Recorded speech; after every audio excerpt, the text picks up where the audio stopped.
Indochina, a land of mystique and wonder, where the past and present intertwine seamlessly. It's a name that conjures up images of ancient temples swallowed by jungle, where nature and history coexist in a delicate balance.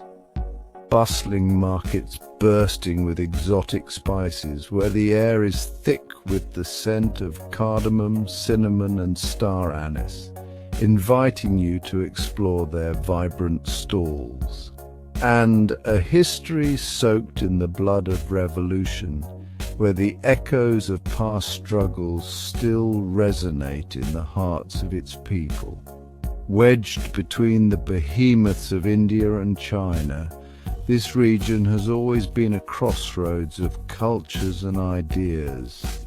Vietnam, Laos and Cambodia, the nations that make up Indochina, have long been shaped by the push and pull of these powerful neighbors. Their histories are intertwined with tales of conquest, trade and cultural exchange. From the graceful curves of Buddhist pagodas echoing Indian designs, where each structure tells a story of spiritual devotion and architectural brilliance, to the Confucian philosophies subtly woven into social structures, influencing everything from family dynamics to governance. The fingerprints of both these civilizations are everywhere in the art, the architecture, and the very fabric of daily life.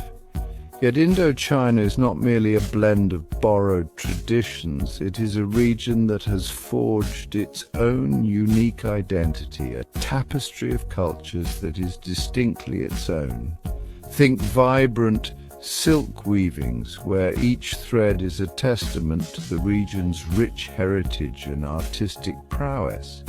Intricate dance forms that tell epic tales, passed down through generations, preserving the stories and traditions of their ancestors. And cuisines that explode with a symphony of flavors, where each dish is a journey through the region's diverse culinary landscape. These are all testaments to the spirit of Indochina, a spirit that has endured centuries of foreign influence, war and hardship. A spirit that has not only survived but thrived, adapting and evolving through the ages. This is a story of resilience, of a people who have faced countless challenges and emerged stronger each time, of cultural survival against the odds, where traditions are celebrated with vibrant festivals and ceremonies that bring communities together, and of a people forever bound to the rhythms of their ancient lands, where the past is always present and the future is a continuation of a rich and storied legacy.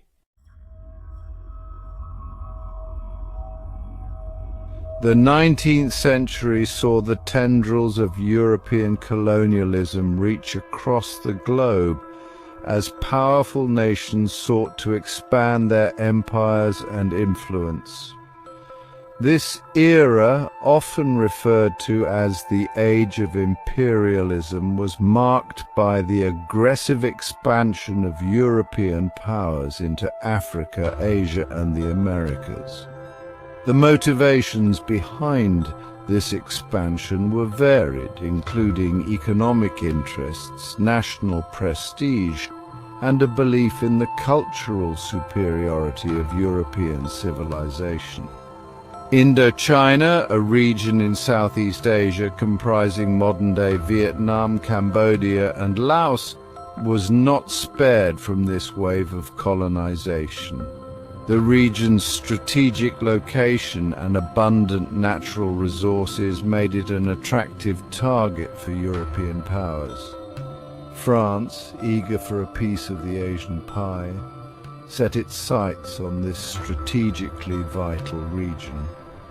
The French government, driven by a desire to compete with other European powers and to secure new markets for its goods, began to establish a presence in Indochina. They came under the guise of protecting their religious interests, using the persecution of Catholic missionaries as a pretext.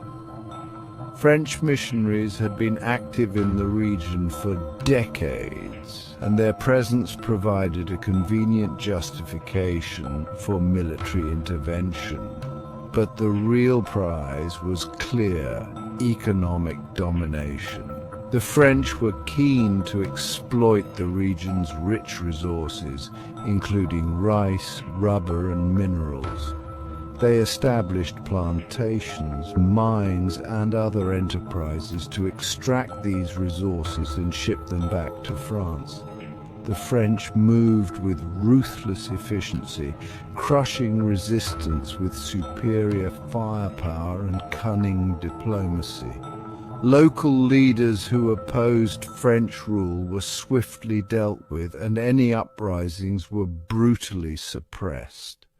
By the 1880s, Vietnam, Cambodia, and Laos were shackled under the banner of French Indochina, a colony ruthlessly exploited for its resources.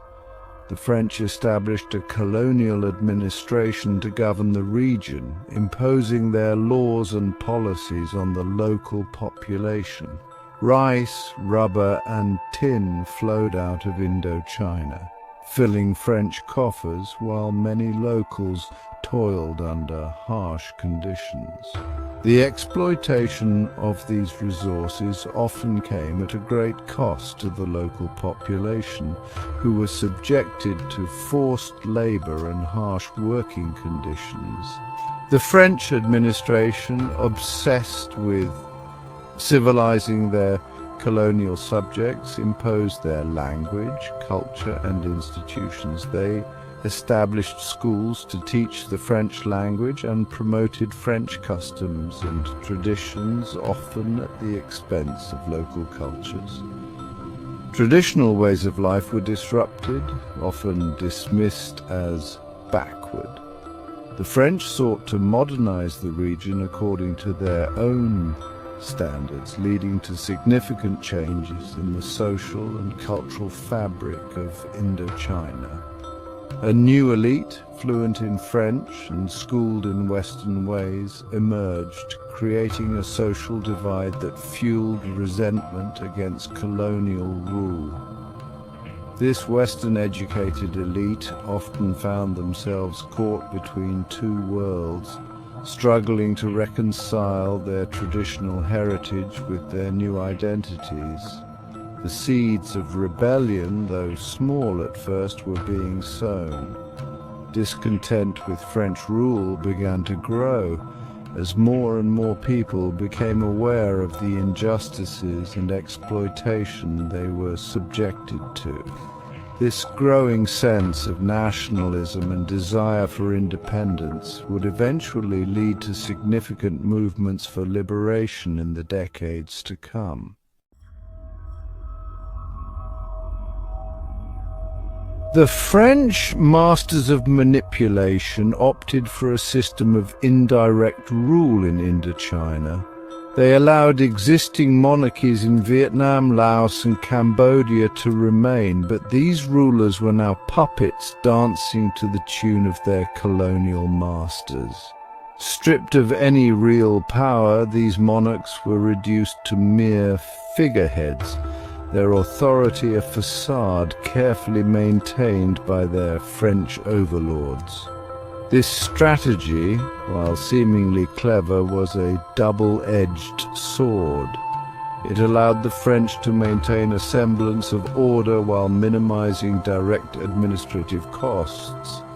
However, it also kept alive the embers of national identity. The monarchs, despite their diminished status, remained potent symbols of cultural pride and independence. They served as a rallying point for nascent nationalist movements that began to challenge French hegemony. The French, blinded by their own arrogance, failed to grasp the depth of resentment simmering beneath the surface. The indignities, both big and small, of living under foreign rule fueled a growing desire for self-determination. The stage was set for a tumultuous and inevitable showdown.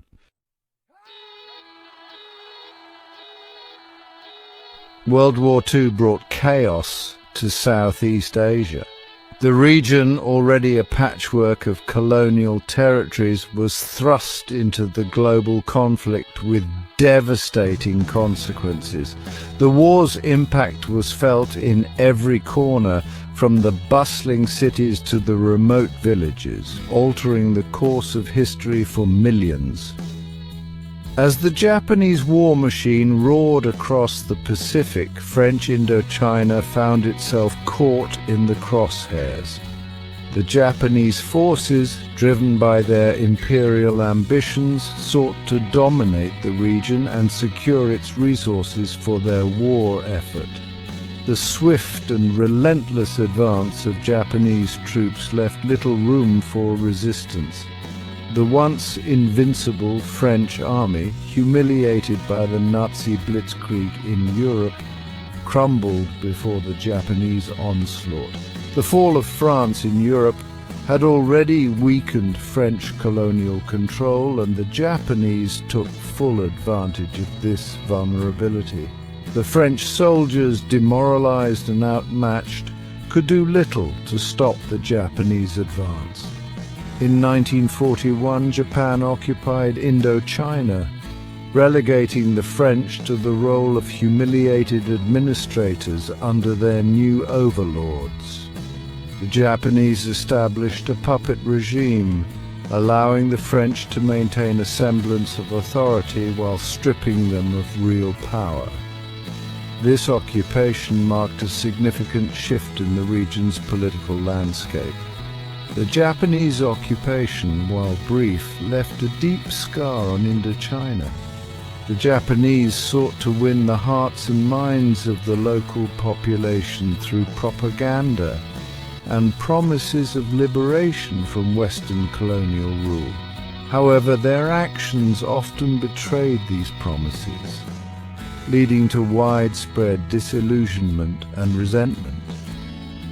They exploited the region's resources with even greater ruthlessness than the French, leading to widespread famine and suffering. The Japanese commandeered food supplies and other resources to support their war effort, leaving the local population to face severe shortages. The resulting famine claimed countless lives and deepened the suffering of the people. Yet, ironically, the Japanese occupation also helped to fan the flames of independence. The harshness of Japanese rule and the evident weakness of the French colonial administration inspired many to dream of a future free from foreign domination. Nationalist movements began to gain momentum, fueled by the desire for self-determination. By dismantling the French administration and promoting nationalist sentiments to weaken their European rivals, the Japanese inadvertently helped to hasten the end of colonialism in Indochina. Their attempts to undermine French authority backfired, as they provided the very tools and opportunities that local leaders needed to organize and resist.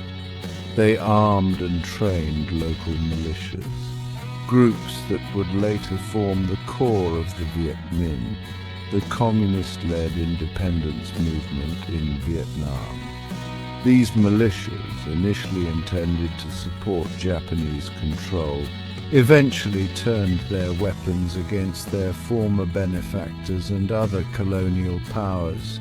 The Japanese occupation, a time of immense hardship, also proved to be a period of profound political awakening. The people of Indochina, exposed to new ideas and inspired by the global struggle for freedom, began to envision a different future. Political activism surged and leaders emerged who would later play pivotal roles in the fight for independence. The old order was crumbling, and for the first time the people of Indochina dared to dream of a future free from foreign rule. The seeds of independence had been sown, and the end of World War II would bring new opportunities and challenges as the region embarked on its journey towards self-determination and freedom.